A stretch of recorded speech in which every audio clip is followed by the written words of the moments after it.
This is going to shock many of you, but people who have flat feet usually just have very low and flexible arches. But if you can stabilize and strengthen this foot, this is not a bad thing. Here's 3 things you have to do to fix this. But first, did you know that some of the best athletes in the world, like Usain Bolt, have flat feet? In fact, it's well known nowadays that certain genetic populations around the world just have flatter feet than others. Now, years ago, all doctors cared about was the height of the arch. They would tell their patients that the flatter their feet, the more risk of eventual pain and dysfunction they would have. But clearly, someone forgot to tell this last part to Usain Bolt, who's considered by many to be one of the greatest sprinters of all time. Nowadays, most practitioners like myself who treat athletes are not as concerned with the height of someone's arch, but rather the function of their feet. Instead, what we want to do is be proactive and not allow any more flattening of the foot than what someone's genetics already has in store, which leads us to our point number 1. The first step in fixing flat feet is getting out of bad shoes, specifically ones with a narrow toe box. All they do is smash your toes together. Here's why a narrow toe box shoe is so bad for someone who has flat feet. Let's take the insole out and he's going to step on it. Now, this is what his foot looks like within this narrow shoe. His foot has to be completely within the insole. Now, when his toes are smashed in, it's very easy to overpronate and lose control of that arch. So I just want you to pronate down. Let's see how easy your full foot can rotate over. So he has a very poor ability when his toes are smashed together to maintain control of the very small arch he does have.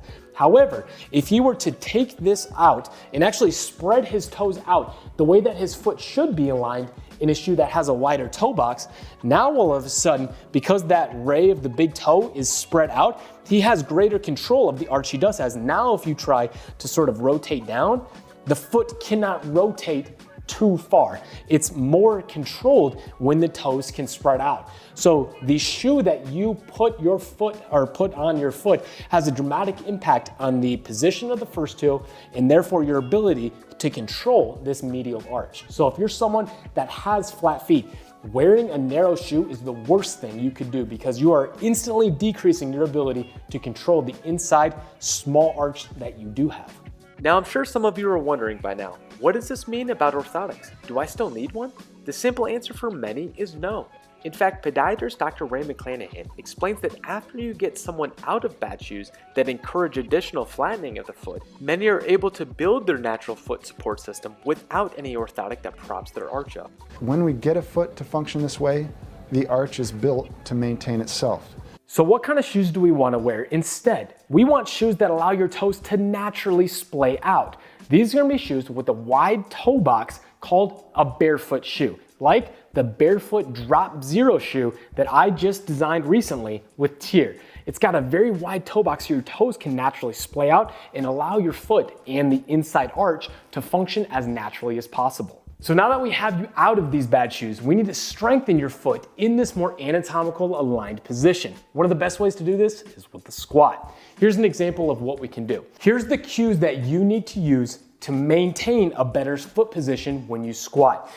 What we're gonna start with is rooting the foot to the ground. So you're gonna jam your big toe down and open your hip out to the side. Now watch when you do that, naturally jam the big toe down, open the hip out to the side. The foot naturally moves into a little bit of an arched position. Whereas for a lot of people, their toes come up because they're in bad shoes and their feet sort of rotate in because their hips are not engaged. So this is a weak position, but a strong position is toe down, open the hips out to the side. So being able to connect your hip all the way down to your foot is a very important part of maintaining an arch and strengthening the arch that you do have. Again, the height of the arch is not what we're concerned about. We're concerned with the function of the arch that you do have. And the best way to do that is to strengthen this function through a squatting motion to start.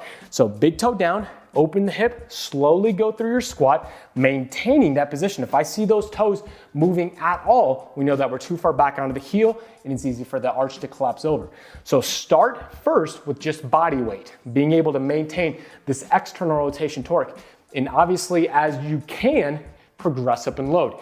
The more that you can progressively overload and build capacity with your feet like this, the better it will be, or the more easy you'll be able to maintain an arch throughout the rest of your day and any other activity that you're doing. The third and last step to fixing a flat foot is to strengthen your heel raise, because a lot of people who have flat feet have a very poor ability to get up onto their toes. So what I want you to start with, the most simple way, is just to start doing some heel raises, up and back down. Now, once you can build enough capacity to be able to do 20 of these in a row, here's what you're going to do. You're going to strengthen that capacity with other movements, like a toe raise and a squat. So here's what you're going to do. You're going to get up on your toes and then maintain this position while you squat.